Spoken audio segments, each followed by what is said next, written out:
কেন মোডাল ভার্বের সাথে হ্যাভকে ব্যবহার করা হয়, যেমন could have, should have, would have, must have, might have, may have. আজকে আমরা আলোচনা করব could have, should have, would have নিয়ে। সে ম্যাচটি জিততে পারত। তোমার আমাকে ফোন করা উচিত ছিল। আমি তোমাকে সাহায্য করতাম কিন্তু ব্যস্ত ছিলাম। এই বাক্যগুলির ইংরেজি কিভাবে করবেন? ইংরেজি উন্নতি করতে হলে এদের ব্যবহার ভালোভাবে শেখা উচিত। মোডাল ভার্বের সাথে হ্যাভ ব্যবহার করা প্রধান কারণ হলো past action, hypothetical situation, necessity বা পসিবিলিটি। কিভাবে কুড হ্যাভকে ব্যবহার করা হয়? Could have plus past participle form বা ভার্বের V3 ফর্মকে ব্যবহার করা হয় অতীতের সম্ভাবনা, সুযোগ বা সামর্থ্য বোঝাতে। এটি সাধারণত এমন পরিস্থিতিতে ব্যবহৃত হয় যেখানে কিছু করার সম্ভব ছিল কিন্তু তা হয়নি, যেমন এক্সপ্রেসিং পাস্ট পসিবিলিটি। বা বলতে পারেন অতীতে কিছু সম্ভব ছিল। যখন কোনো কাজ অতীতে সম্ভব ছিল কিন্তু সেটা হয়নি, সেটা বোঝাতে কুড হ্যাভকে ব্যবহার করা হয়। যেমন সে ম্যাচটি জিততে পারত। হি could have won the match. He could have won the match. ম্যাচটা জেতা সম্ভব ছিল কিন্তু সেটা হয়নি। আবার তুমি আমাকে সাহায্য করতে পারতে। You could have helped me. You could have helped me. তুমি আমাকে সাহায্য করতে পারতে কিন্তু করনি। তাহলে এই রকম সিচুয়েশনে আমরা কুড হ্যাভকে ব্যবহার করতে পারি। আবার এক্সপ্রেসিং মিসড অপরচুনিটি বা হারিয়ে যাওয়া সুযোগ বোঝাতে। যখন সুযোগ হাতছাড়া হয়ে গেছে তখন কুড হ্যাভকে ব্যবহার করা হয়। আমি পার্টিতে যেতে পারতাম কিন্তু আমি ব্যস্ত ছিলাম। I could have gone to the party but I was busy. I could have gone to the party but I was busy. সে চাকরিটা পেতে পারত কিন্তু সে আবেদন করেনি। He could have gotten the job but he didn't apply. He could have gotten the job but he didn't apply. তাহলে আমরা দেখলাম এই উদাহরণগুলিতে কোনো সুযোগ হাতছাড়া হয়ে গেছে। এই সব বোঝাতে আমরা কুড হ্যাভকে ব্যবহার করি। কুড হ্যাভের পরের ব্যবহারটি দেখা যাক। এক্সপ্রেসিং পাস্ট অ্যাবিলিটি বা বলতে পারেন অতীতের কোনো কাজ করার সামর্থ্য ছিল। মানে যখন কারো অতীতে কোনো কাজ করার সামর্থ্য বা দক্ষতা ছিল তখন আমরা কুড হ্যাভকে ব্যবহার করি। সে দারুণ একজন গায়িকা হতে পারত। She could have become a great singer. She could have become a great singer. Could হ্যাভের আরেকটি ব্যবহার দেখা যাক। এক্সপ্রেসিং রিগ্রেট বা বলতে পারেন আফসোস বা অনুশোচনা প্রকাশ করতে। যখন কোনো কাজ করা উচিত ছিল কিন্তু করা হয়নি তখন আমরা কুড হ্যাভকে ব্যবহার করতে পারি। আমি আরও চেষ্টা করতে পারতাম। I could have tried harder. I could have tried harder মানে আমি চেষ্টা করতে পারতাম কিন্তু করিনি। তুমি আরও সতর্ক হতে পারতে। You could have been more careful. You could have been more careful মানে যখন কোনো কাজ করা উচিত ছিল কিন্তু করা হয়নি, সেটা বোঝাতে কুড হ্যাভকে ব্যবহার করা হয়।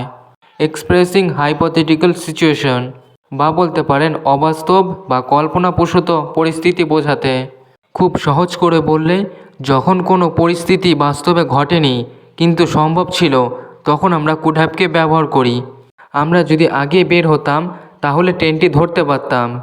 If we had left earlier we could have caught the train. If we had left earlier we could have caught the train. সে ডাক্তার হতে পারত যদি সে মেডিসিন পড়তো। He could have been a doctor if he had studied medicine. He could have been a doctor if he had studied medicine. তাহলে এই ধরনের সিচুয়েশনে আমরা কুড হ্যাভের ব্যবহার করতে পারি। তাহলে আপনাকে মনে রাখতে হবে বাক্যে কুড হ্যাভকে ব্যবহার করলে ভার্বের থার্ড ফর্মকে ব্যবহার করতে হয়। পাস্ট পসিবিলিটি বা অতীতে কিছু সম্ভব ছিল। মিসড অপরচুনিটি বা সুযোগ হাতছাড়া হওয়া। পাস্ট অ্যাবিলিটি বা অতীতে কোনো কাজ করার সামর্থ্য। রিগ্রেট বা আফসোস বা অনুশোচনা। হাইপোথেটিক্যাল সিচুয়েশন বা কল্পনাপ্রসূত পরিস্থিতি। এগুলো বোঝাতে কুড হ্যাভকে ব্যবহার করা হয়। সেন্টেন্স স্ট্রাকচারটা হয় এইরকম। Subject plus could have plus ভার্বের V3 মানে past participle form plus object. যেমন আমি তোমাকে সাহায্য করতে পারতাম। I could have helped you. I could have helped you. এই নিয়মগুলি অনুসরণ করলে কুড হ্যাভকে সহজেই বাক্যে ব্যবহার করা যাবে। এবার আমরা শিখব শুড হ্যাভের ব্যবহার। শুড হ্যাভ ব্যবহার করলে শুড হ্যাভের পর ভার্বের পাস্ট পার্টিসিপল ফর্ম বা ভার্বের V3 ব্যবহার করতে হবে। অতীতের কোনো কাজ করা উচিত ছিল কিন্তু তা করা হয়নি। কোনো কিছু না করার কারণে আফসোস করা বা অনুশোচনা প্রকাশ করতে আমরা শুড হ্যাভকে ব্যবহার করি। এক্সপ্রেসিং পাস্ট অব্লিগেশন অতীতে কোনো কাজ করা উচিত ছিল কিন্তু সেটা করা হয়নি। খুব সহজ করে বললে অতীতে কোনো কাজ করা উচিত ছিল কিন্তু সেটা করা হয়নি, সেটা বোঝাতে শুড হ্যাভকে ব্যবহার করা হয়। যেমন তোমার আমাকে ফোন করা উচিত ছিল, you should have called me, you should have called me. তার আরও বেশি পড়াশোনা করা উচিত ছিল, he should have studied harder, he should have studied harder. মানে তার পড়াশোনা করা উচিত ছিল কিন্তু সে করেনি। তাহলে আমরা শুড হ্যাভকে ব্যবহার করব কোনো কাজ করা উচিত ছিল কিন্তু সেই কাজটা করা হয়নি, সেটা বোঝাতে আমরা শুড হ্যাভকে ব্যবহার করব। এক্সপ্রেসিং রিগ্রেট, আফসোস বা অনুশোচনা প্রকাশ করতে। যখন কেউ কোনো কাজ করেনি বা ভুল করেছে তখন শুড হ্যাভকে ব্যবহার করা হয় অনুশোচনা প্রকাশ করতে। যেমন আমার সত্য কথা বলা উচিত ছিল, I should have told the truth, I should have told the truth. আমাদের ছাতা নেওয়া উচিত ছিল, we should have taken an umbrella, we should have taken an umbrella. মানে ছাতা নেওয়া উচিত ছিল কিন্তু নেওয়া হয়নি। শুড হ্যাভের পরের উদাহরণটি দেখা যাক, এক্সপ্রেসিং মিসড অপরচুনিটি, বা বলতে পারেন হারিয়ে যাওয়া সুযোগ বোঝাতে। যখন কেউ সুযোগ হারিয়েছে তখন শুড হ্যাভকে ব্যবহার করা হয়। তাদের মিটিংয়ে অংশ নেওয়া উচিত ছিল, they should have attended the meeting, they should have attended the meeting. আমার চাকরির প্রস্তাব গ্রহণ করা উচিত ছিল, I should have accepted the job offer, I should have accepted the job offer.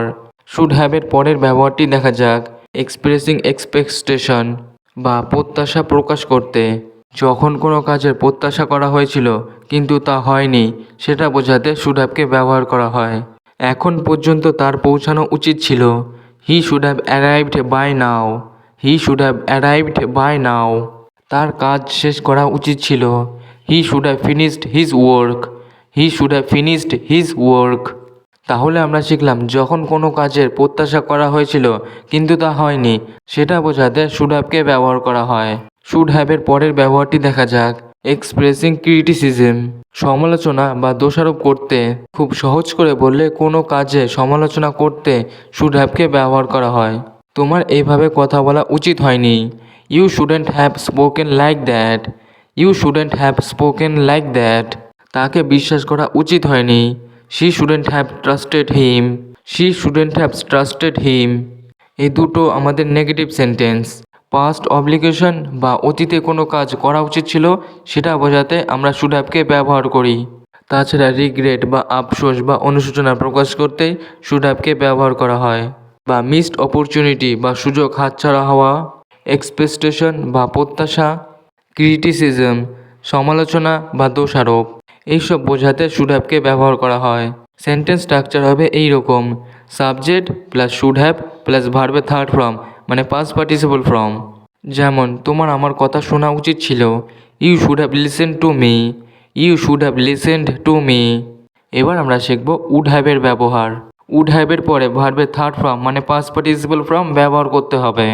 অতীতের কোনো কাজ হওয়ার সম্ভাবনা ছিল কিন্তু তা হয়নি বা কল্পনাপ্রসূত পরিস্থিতি বোঝাতে। এটি সাধারণত অতীতের অবাস্তব শর্ত, আফসোস বা ভদ্রভাবে কিছু প্রকাশ করতে ব্যবহৃত হয়। যেমন অবাস্তব বা কল্পনাপ্রসূত পরিস্থিতি বোঝাতে। যখন অতীতে কোনো কাজ হতে পারত কিন্তু বাস্তবে হয়নি তখন আমরা উড হ্যাভকে ব্যবহার করব। যেমন আমি তোমাকে সাহায্য করতাম কিন্তু আমি ব্যস্ত ছিলাম, তবে এর ইংরেজি হবে I would have helped you but I was busy, I would have helped you but I was busy. আফসোস বা অনুশোচনা প্রকাশ করতে। যখন অতীতে কোনো কাজ করা উচিত ছিল কিন্তু তা হয়নি তখন উড হ্যাভকে ব্যবহার করব। তুমি মুভিটা উপভোগ করতে যদি আমাদের সাথে আসতে, you would have enjoyed the movie if you had come with us, you would have enjoyed the movie if you had come with us. চলুন উড হ্যাভের পরের ব্যবহারটি শেখা যাক, হারিয়ে যাওয়া সুযোগ বোঝাতে। মানে যখন ভালো সুযোগ হাতছাড়া হয়ে গেছে তখন আমরা উড হ্যাভকে ব্যবহার করি। আমরা তোমার কাছে আসতাম কিন্তু আমরা খুব ব্যস্ত ছিলাম, we would have visited you but we were too busy, we would have visited you but we were too busy. ভদ্রভাবে কিছু প্রকাশ করতে। আমি সাহায্য করতে চাইতাম কিন্তু পারিনি, I would have liked to help but I couldn't, I would have liked to help but I couldn't.